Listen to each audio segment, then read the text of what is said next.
출애굽기 12장 1절에서 14절 화면에 띄워주시면 바로 함께 봉독하도록 하겠습니다. 시작. 여호와께서 애굽 땅에서 모세와 아론에게 일러 말씀하시되 이 달을 너희에게 달의 시작 곧 해의 첫 달이 되게 하고 너희는 이스라엘 온 회중에게 말하여 이르라. 이달 열흘에 너희 각자가 어린 양을 잡을지니 각 가족대로 그 식구를 위하여 어린 양을 취하되 그 어린 양에 대하여 식구가 너무 적으면 그 집의 이웃과 함께 사람 수를 따라서 하나를 잡고 각 사람이 먹을 수 있는 분량에 따라서 너희 어린 양을 계산할 것이며 너희 어린 양은 흠없고 1년 된 수컷으로 하되 양이나 염소 중에서 취하고 이달 열 남은 날까지 간직하였다가 해질 때에 이스라엘 회중이 그 양을 잡고 그 피를 양을 먹을 집 좌우 문설주와 임방에 바르고 그 밤에 그 고기를 불에 구워 무교병과 쓴 나물과 아울러 먹되 날것으로나 물에 삶아서 먹지 말고 머리와 다리와 내장을 다 불에 구워 먹고 아침까지 남겨두지 말며 아침까지 남은 것은 곧 불사르라. 너희는 그것을 이렇게 먹을지니 허리에 띠를 띠고 발에 신을 신고 손에 지팡이를 잡고 급히 먹으라. 이것이 여호와의 유월절이니라.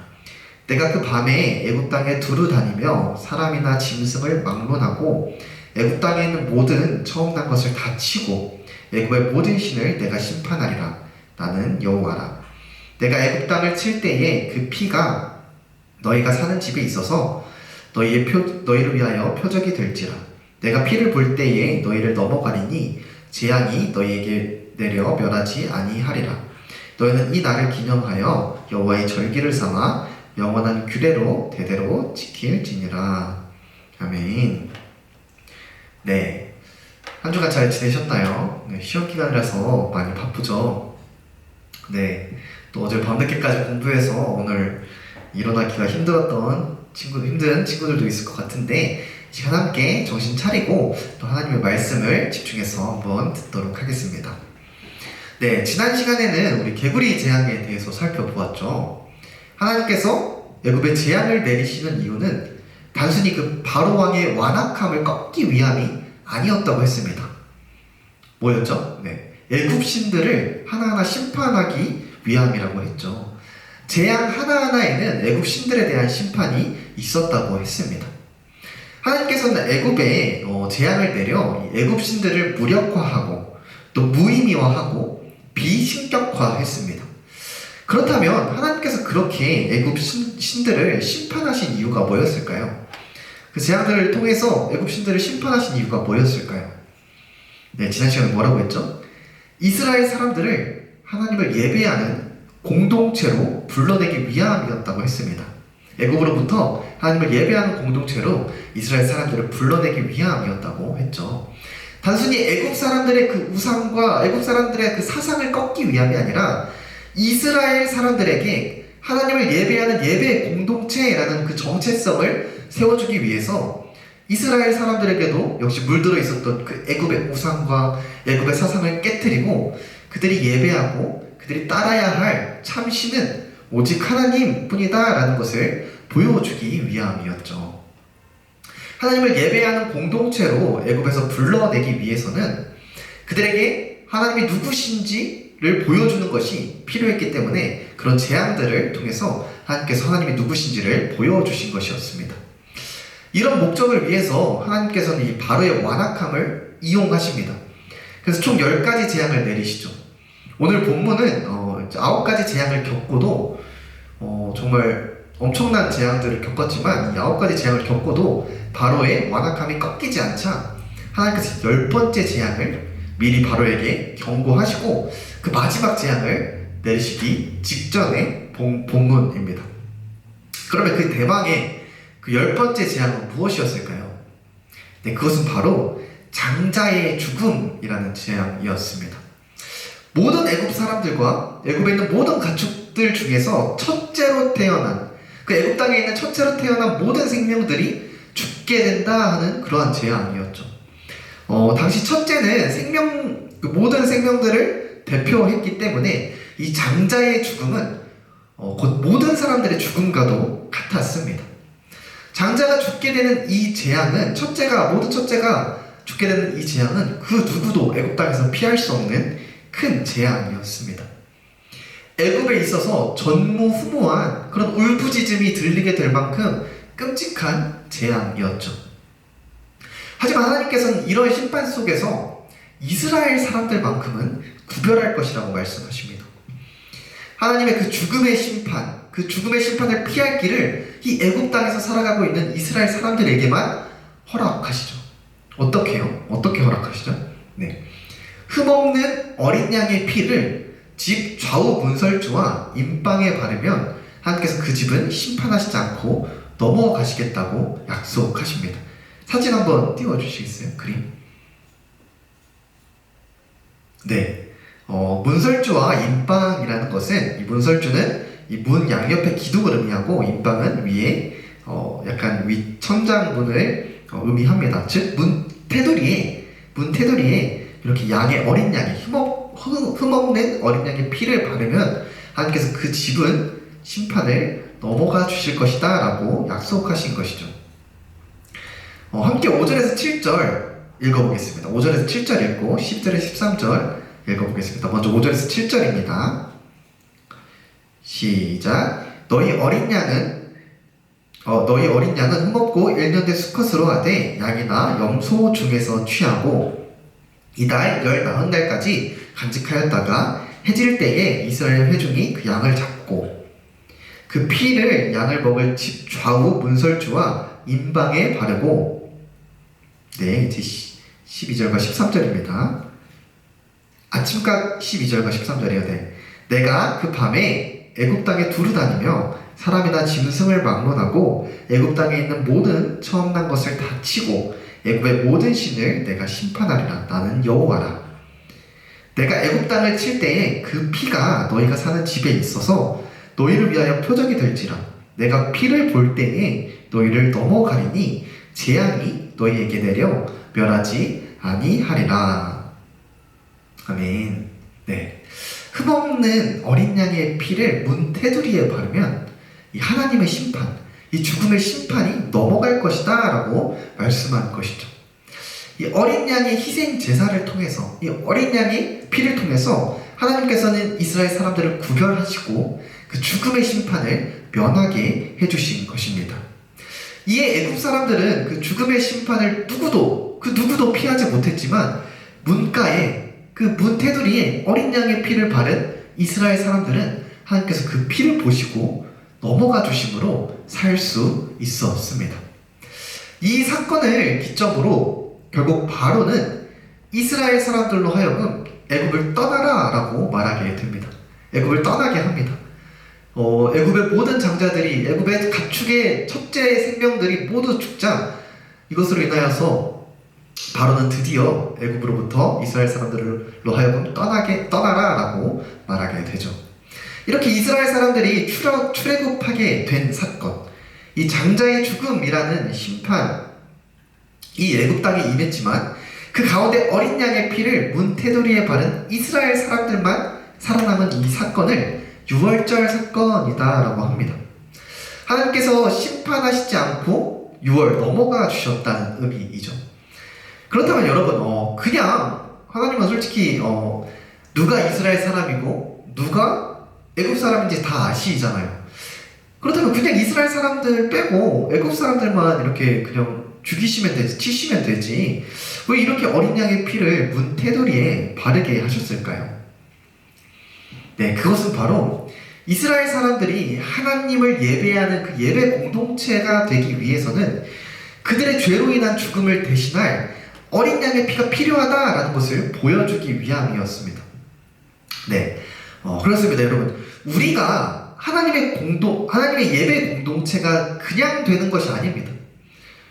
네, 우리 죄인이었던 우리가 하나님을 예배할 수 있는 예배자가 그냥 되는 것이 아니라는 것이죠. 우리가 하나님을 예배하는 자가 되기 위해서는 우리에게 반드시 치러져야 할 값이 있습니다. 뭐죠? 네, 바로 우리의 죄의 값이죠. 네, 죄가 있는 채로 하나님을 예배할 수 없죠. 죄인인 우리가 거룩한 하나님을 예배하는 사람이 되기 위해서는 이 죄의 값이 반드시 치러져야만 합니다. 우리 대신에 죽어야 할 흠없는 어린 양의 피가 필요하다는 것이죠. 그것을 유월절 사건을 통해서 하나님께서 보여주신 것입니다.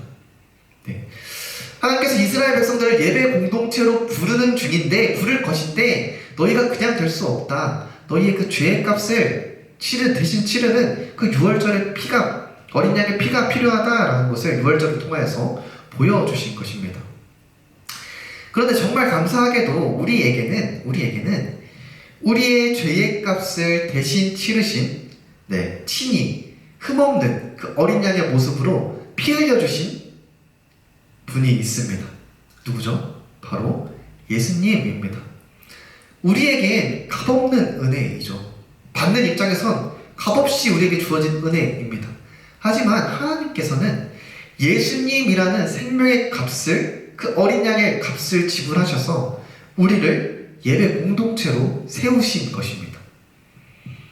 다시 말해서 우리는 여러분 예수님의 피로 세워진 하나님을 예배하는 예배자라는 것입니다.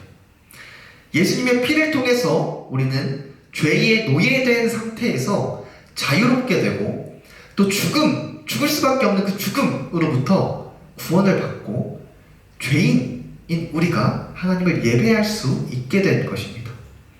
그런데 여러분, 그렇게 예수님의 피로 하나님을 예배하는 자들로 이렇게 세워진 우리들은, 그렇게 예수님의 피로써 예배자가 된 우리들은 이전과는 완전히 다른 삶을 살아가야 합니다.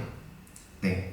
오늘 본문 2절을 읽어보겠습니다. 2절입니다. 오늘 본문 2절. 네, 시작. 이 달을 너희에게 달의 시작, 곧 해 첫 달이 되게 하고. 아멘. 네. 당시 애굽의 가장 기준이 되는, 그 한 해에 있어서 가장 기준이 되는 달은 지금 달력으로 따지면 6월이었습니다. 왜냐하면 6월이 애굽에서는 해가 가장 긴 달이었는데, 이 애굽은 당시에 태양신을 섬겼기 때문에 이 해가 가장 긴 달, 이 6월을 애굽 땅에서 기준이 되는 달로 여기고 그것을 기준 삼아서 살아갔던 사람들이었습니다.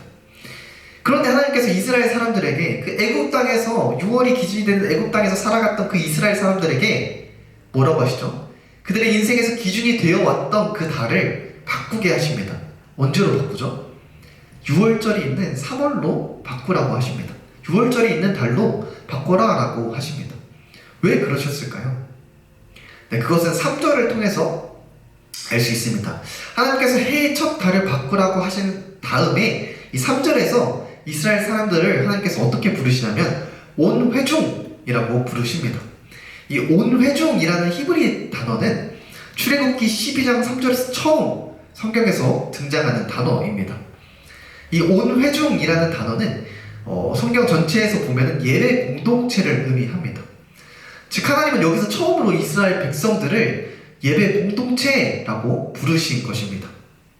이것을 생각하고 2절 말씀을 이해해 본다면, 이 달을 해의 첫 달이 되게 하라. 너희의 기존의 기준이 되었던 그 달은 버리고 이제는 이 6월절, 이 달을 너희의 기준이 되는 달이 되게 하라. 이렇게 말씀하신 것은 하나님께서 드디어 너희가 나를 예배하는 공동체가 되었으니 이제는 나를 예배하는 공동체로 형성된 지금 이 달의 기준으로, 이 시점을 기준으로 더 이상 애굽에 속해 있던 자가 아니라, 애굽의 종되었던 자가 아니라 나를 예배하는 자들로서 새로운 시간들을 나를 예배하는 자들로서 살아가라. 이 달로부터 새로운 시간들, 새로운 삶을 살아가라 라고 말씀하신 것입니다. 예배자로 세워진 나를 기준으로 이전과는 다른 새로운 삶을 살아가라 라고 말씀하신 것이죠. 여러분, 이 말씀은 우리에게도 동일하게 적용됩니다. 우리가 예수님의 피로써 하나님을 예배하는 예배자로 세워졌다면 그 순간부터 우리는 예배자로서 새로운 인생을 살아가야 합니다. 새로운 시간들을 예배자로서 살아가야 합니다. 새로운 시간 속에서 하나님을 예배하는 예배자로서 그 정체성을 가지고 살아가야 합니다. 예수님을 믿고 하나님을 처음 예배했을 때 그때가 우리의 새로운 시작이 되어, 우리 인생 가운데 다시 한번 새로운 시작이 되어 이전에 우리가 죄의 노예로 살았던 그 정체성을 벗어버리고 하나님을 예배하는 예배자라는 정체성으로 살아가야 한다라는 것입니다. 그런데 우리는 솔직하게 말해서 부끄럽지만 내가 예수님을 언제 만났는지도 이제는 가물가물한 것 같아요. 그때 그 감정이 식어서 처음 하나님을 내가 예배했던 그 감격과 기쁨마저 잘 기억나지 않는 것 같습니다. 예수님을 처음 만나 하나님의 예배자가 된 그 날을 기준으로 하나님을 예배하는 자로서 새로운 시간들 속에서 이전과는 다른 새로운 모습들로 살아가야 하지만 여전히 예수님 만나기 전, 하나님을 예배하기 전 그 이전의 모습들로 이전과 똑같은 시간들을 보내고 있는 것만 같습니다. 만약 우리에게 이런 모습들이 있다면 다시 한번 우리가 떠올려야 합니다. 예수님이 없었더라면, 만약 나에게 예수님이 없었더라면, 만약에 내가 예수님을 만나지 않았더라면, 믿지 않았더라면 나는 어떻게 되었을지, 예수님을 믿기 전 우리는 어떤 존재였는지를 다시 한번 떠올려야 합니다. 기억해야 합니다. 그리고 죄의 종이었던, 죄의 노예의 신분이었던 나를 위해서 죄로 죽을 수밖에 없는, 죽음밖에 없었던 나를 대신해 그 죽음을 지신 예수님, 나를 대신해 흘리신 그 예수님의 피를 우리가 기억하면서 감히 하나님 앞에 예배할 수 없었던 내가 하나님을 예배할 수 있게 된 자로, 예배자로 세워졌다라는 그 감격과 기쁨을 우리가 다시 한번 회복해야 합니다. 내가 예수님의 피로 세워진 예배자라는 그 감격과 기쁨의 회복이 저와 여러분들에게 있기를 주님의 이름으로 간절히 소원합니다. 그리하여서 다시 한번 그 예배자로서의 그 회복된 나를 기준으로 하여서 다시 한번 그 예배자로서 기쁨으로 세상 가운데서 새로운 시간들을 새로운 삶으로 예배자로서 살아가는 저와 여러분이 되길 간절히 주님의 이름으로 소원합니다. 더 나아가서 그 회복의 날이, 다시 한번 예배자로서의 기쁨과 감격이 회복되는 날이 오늘이 되길 간절히 소원합니다. 마지막으로 한 가지 더 원하는 것이 있습니다. 여러분들의 그런 예배자로서의 모습들이 이 세상을 살아갈 때에 하나님을 예배한 자로서 새로운 시간들을 살아가는 그 여러분들의 모습들이 눈에 보였으면 좋겠습니다. 우리가 하나님을 예배하는 자라는 것이 조금 티가 났으면 좋겠습니다. 이전과는 달라진 다시 한번 예배자의 모습이 회복된 날, 그 날을 기준으로 하여서 완전히 바뀐 그 여러분들의 삶이 표면적으로 드러났으면 좋겠습니다. 쉽게 말해서 여러분들의 모습 속에서, 우리 모습 속에서 예수님이 보였으면 좋겠습니다. 오늘 6월절 사건을 보면은 하나님께서 문가에 발려진 피를 보시고 심판을 넘어가셨다고 했습니다. 어린 양의 피가 하나님 앞에 보여졌기에 심판이 넘어갔죠. 마찬가지로 우리를 죄에서 구원한 그 예수님의 피가, 그 어린 양 되신 예수님의 피가 하나님 앞에서 하나님이 보시기에 우리에게 보여져야 합니다. 이것이 무슨 말일까요? 우리가 우리를 대신해서 죽으신 그 예수님을 위해서 살아가는 모습, 예수님을 닮아가는 모습이 하나님 앞에서 우리에게 보여져야 한다는 것입니다. 그런데 또 우리가 한 가지 생각해 볼 것이 있습니다. 여러분, 이 문가에 발려진 피, 이것을 하나님만 볼 수 있었던 것이 아닙니다. 문 안쪽에 발렸나요? 문 바깥쪽에 발렸나요? 문 바깥쪽에 발렸죠. 이 문가에 발려진 피, 문 테두리에 발려진 피는 애굽 사람들도 이스라엘 사람들도 모두 볼 수 있었습니다. 그들의 눈으로도 볼 수 있는, 진짜를 구별하게 해주는 것이 바로 이 문가에 발린 피였습니다. 이처럼 우리가 예수님의 피로 세워진 예배자들이라면, 우리가 이 땅 가운데 예수님을 믿음으로써, 예수님의 피로써 하나님을 예배하는 자로 세워진 자들이라면 우리에게서 이 예수님의 피가 다른 사람들에게 보여져야 합니다. 코카콜라 회장의 유명한 말이 있죠. 내 혈관에는 콜라가 흐르고 있다. 네. 이 말이 무엇인가요? 네. 자신의 인생을 그만큼 콜라를 위해서 살아왔다는 거죠. 그리고 우리는 실제로 그런 모습과 콜라를 위해 살아온 그런 모습들과 콜라를 위해 헌신한 그 결과들을 우리는 그 사람에게서 볼 수 있습니다. 마찬가지로 우리의 혈관에 예수님의 피가 흘러야 하는 것입니다. 예수님을 위해 우리의 인생을 살아가는 모습, 그 모습. 누가 봐도, 이 사람은, 이 친구는, 이 학생은 예수님을 위해 살아가고 있구나 하는 모습이 우리 가운데 있어야 합니다. 그런데 제가 이렇게 말은 하기 쉽지만, 그렇다면 어떤 삶이 예수님을 드러내는 삶이냐, 이렇게 하나하나 규정하기는 참 어렵습니다. 제가 이런 모습, 저런 모습이 예수님을 위한 삶이고 이런 모습, 저런 모습이 예수님을 드러내는 삶이야 라고 하나하나 제가 규정해 줄 수는 없습니다. 하지만 정말 사소한 것이라도 하나님을 위하는 마음으로 하셨으면 좋겠습니다. 네. 계속해서 의식적으로 우리가 의식해야 돼요. 계속해서 생각해야 돼요. 뭘요? 사소한 말이라도, 사소한 생각이라도, 사소한 행동이라도 하나님을 위해서. 그리고 예수님이라면 어떻게 하셨을까? 이것을 우리가 끊임없이 의식적으로 생각하고 있어야 한다는 것입니다. 네, 그렇게 우리가 생각하고, 그렇게 우리가 말하고, 그렇게 행동해야 한다는 것이죠. 그리하여서 그렇게 하여서 우리가 누가 봐도 얘가 생각하는 거, 얘가 말하는 거, 얘가 행동하는 거 우리랑은 다르네. 얘는 정말 예수님을 위해 사는, 하나님을 예배하는 예배자이네. 얘에게는 정말 예수님의 피가 흐르고 있네 라고 생각되어질 수 있는 저와 여러분이 되길 간절히 소원합니다. 누가 보더라도 우리가 예수님의 피로 세워진 하나님을 예배하는 자이다라고 보여지게 되는 저와 여러분이 되길 간절히 소원합니다.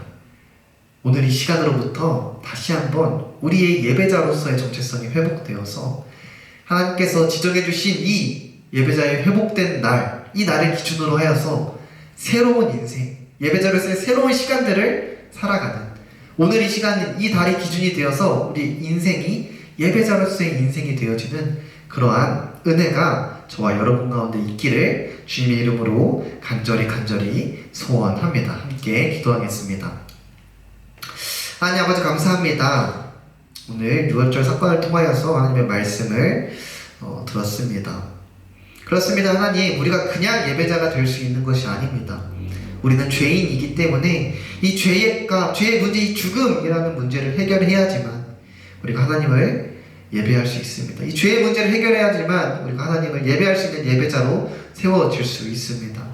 하나님, 그러기 위해서는 흠이 없는 어린 양의 피가 필요한데 그 흠이 없는 어린 양의 어린 양을 예수님께서 친히 그 모습으로 이 땅 가운데 내려와 주셔서, 이 땅 가운데 태어나 주셔서 우리를 대신하여 십자가에 죽으시고 그 피를 흘려주셨다는 사실을 다시 한번 기억합니다.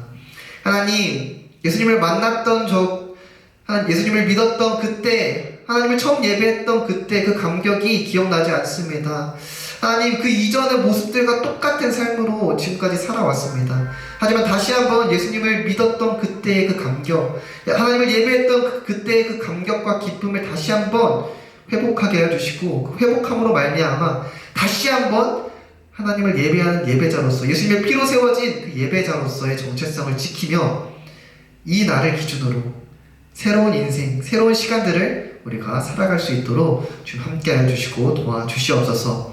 하나님 앞에 보여지길 원합니다. 세상 사람들이 봤을 때도 이 사람은 정말 예수님의 피가 흐르는 사람이구나 라고 인식될 만큼 우리가 정말 사소한 것 하나하나 의식하면서 하나님을 위하여서 또 예수님을 닮아가는 그 마음으로 하나하나 생각하고 말하고 행동할 수 있는 저와 우리 남은 고등부 될 수 있도록 주님 함께 해주시고 도와주시옵소서. 감사합니다. 예수님 이름으로 기도합니다. 아멘.